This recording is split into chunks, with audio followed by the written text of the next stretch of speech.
Okay, so the next poem by MacCaig is called Aunt. It's called Aunt Julia. Okay, and we're gonna look at Aunt Julia today, and we're gonna break it down for your Nat 5 or higher Scot text section of the exam.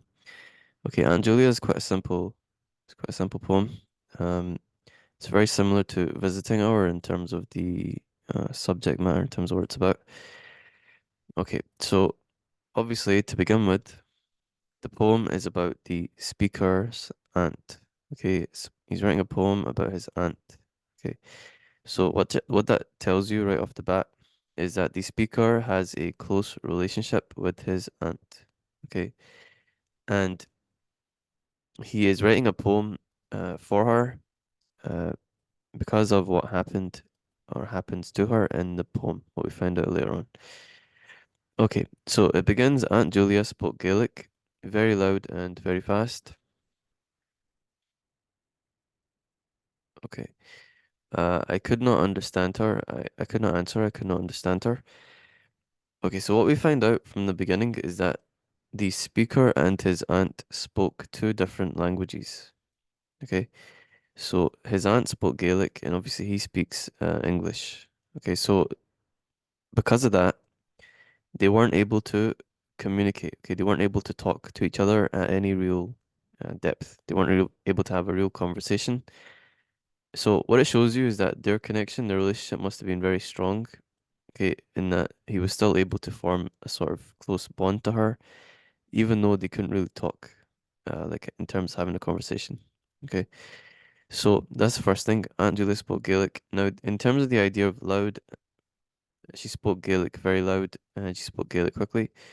This is uh, an introduction to her sort of personality, okay, which is that she was not worried about standing out and sort of being different, and she was sort of um, not the classic feminine type of woman, in terms of like classic feminine being sort of quiet, mild-mannered, and all that. She was very loud, and also she's okay people hearing her, very loud, and she spoke Gaelic quickly, which goes along with what we're going to find out about her in terms of her work ethic and in terms of her energy. Okay, her energy. Okay, anyway, key point from this first thing is that they couldn't speak to each other. They couldn't have a real conversation. Okay, so it goes on to say she wore men's boots again, sort of going and going against the sort of traditional feminine. She wore men's boots when she wore any. Okay, why did she do that?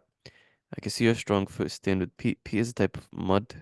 It's a type of mud you find outdoors in fields and things. Okay, so she wore these kind of boots and she acted this kind of way because of her work. Okay. So she was a person who worked outdoors. We can assume she worked on a farm, something like that. She was like a farmer or something like that. And so in addition to being sort of non-traditional in terms of being not traditionally feminine, she also was a farmer, which you could say again is sort of a not traditionally feminine job, depending on where you are, but just say in general. And then she's also very what do you call it? Independent in terms of she's the one who's doing all the work and um hardworking. Okay, well she's wearing these boots because she needs like tough equipment. Basically, she needed tough equipment because she's doing a tough job. Okay. So physically also she was strong. Okay, you can just take the foot as an extension or a representation of the rest of her, like physically. So she was strong. And also, what all this shows, okay, is that he admired his aunt. In other words, he looked up to her a lot, and he thought she was a great person. Okay, which is why he's writing this poem about her. Okay.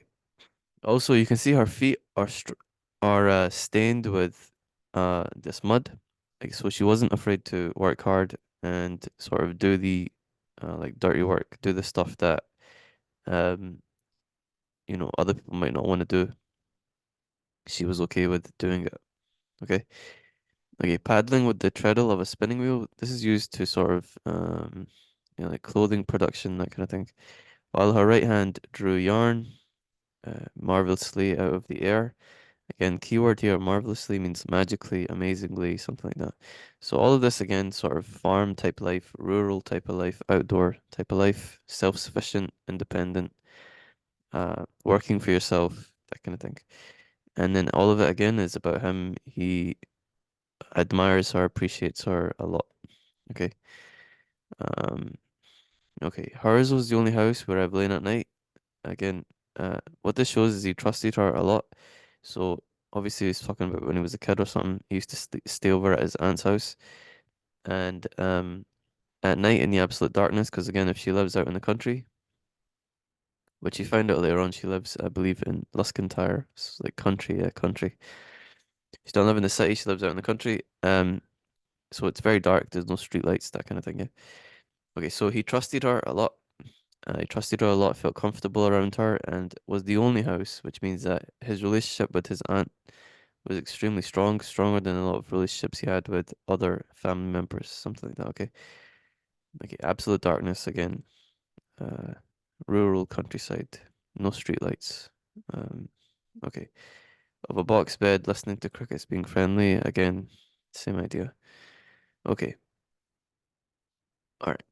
She was buckets and water flouncing into them. So what he does here is he gives a bunch of like metaphors. Okay, stacks the metaphors one after the other, and I'll just try and go through them quickly, what they might mean.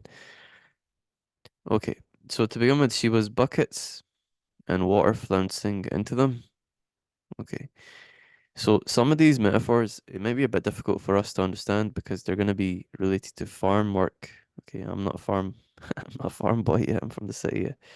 So some of them they're going to be a bit difficult, but what we can do, we can just take what they say in themselves and then use them as an application, apply them to the ant in terms of what they might say about her.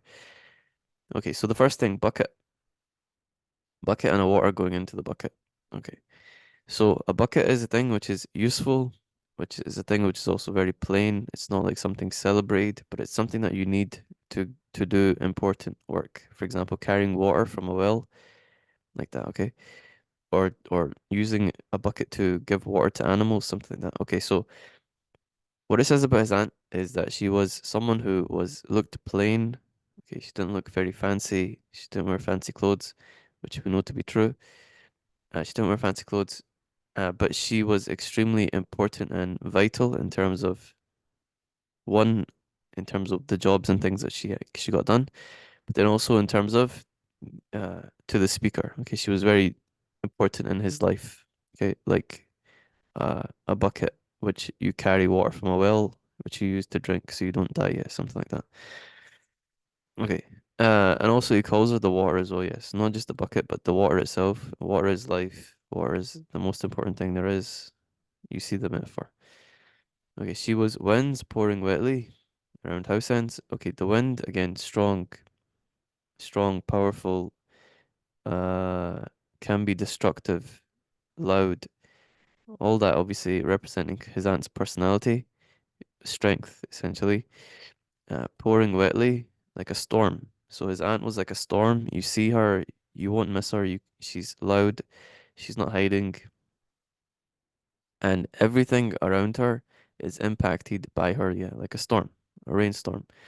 Everything is impacted by her, and it's loud. It might seem scary or something, but storms which bring rain, especially if we're talking about like rural places, the country, storms which bring rain or wind which brings rain is good for the place. Yeah, it gives everything life. Okay, you can see the metaphor. So his aunt was like that. She was loud. People might have misjudged her because of how she dressed or how she talked, etc. But she gave life to the things she interacted with, the people she was around, that kind of thing, including the speaker. Okay, brown eggs. Again, eggs is life. Brown eggs. Uh, yeah, brown eggs. Eggs, I believe, naturally are this color. They're brown, they're not white. I think they become white from like different processes and things. But eggs are brown, so she's like again natural, close to nature, close to the earth. And again, eggs are life, sustenance and all that. Yes, you can see the idea again. She gave life to things. Black skirts and a keeper of three penny bits in a teapot. Again, simple woman, woman who appreciates, little things, having little bits of money, not fancy person. Black skirts. So simple, um, not fancy, kind of humble, all that kind of stuff. Yeah. Um, yes. Now, the black here might be a sort of, what do you call it? What's the word? Foreshadowing is the word. But anyway, the black here might be a sort of preparation for the reader in terms of what's to come next. Okay, so black obviously is a color which is associated with death and which is associated with like loss, like you wear black at a funeral. So Aunt Julia spoke Gaelic very loud, very fast. We have a reference to the beginning again. Okay.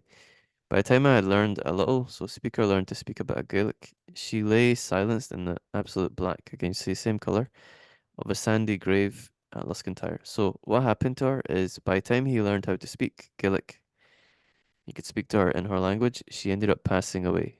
Okay, she passed away, she died. So um speaker has close relationship to her, but he can't talk to her because they speak different languages. Uh Eventually he learns to speak the same language as her so he can talk to her. It's too late. By that time, she is already dead. Okay, she's already dead.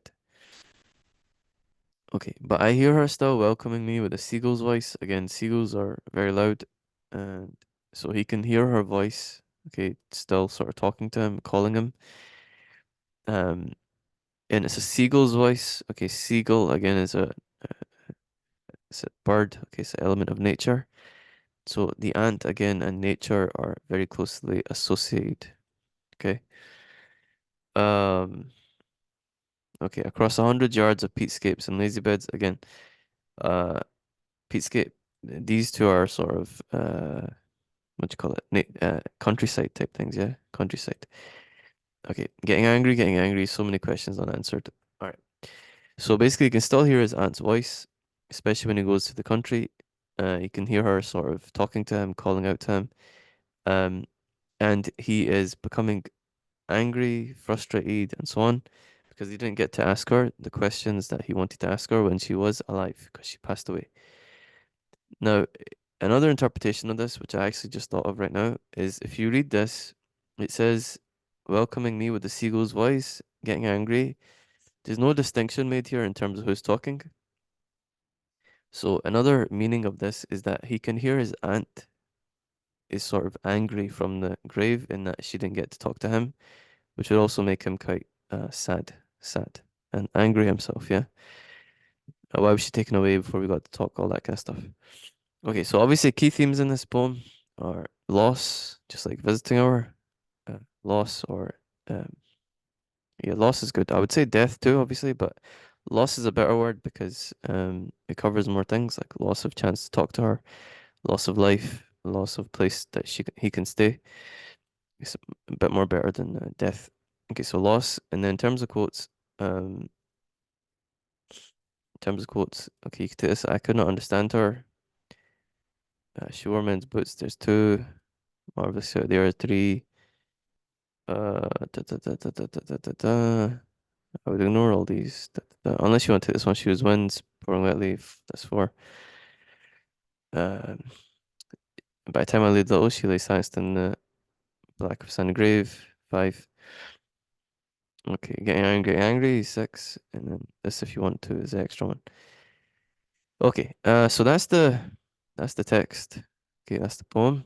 So on my channel now, you have all the MacCaig poetry in the playlist.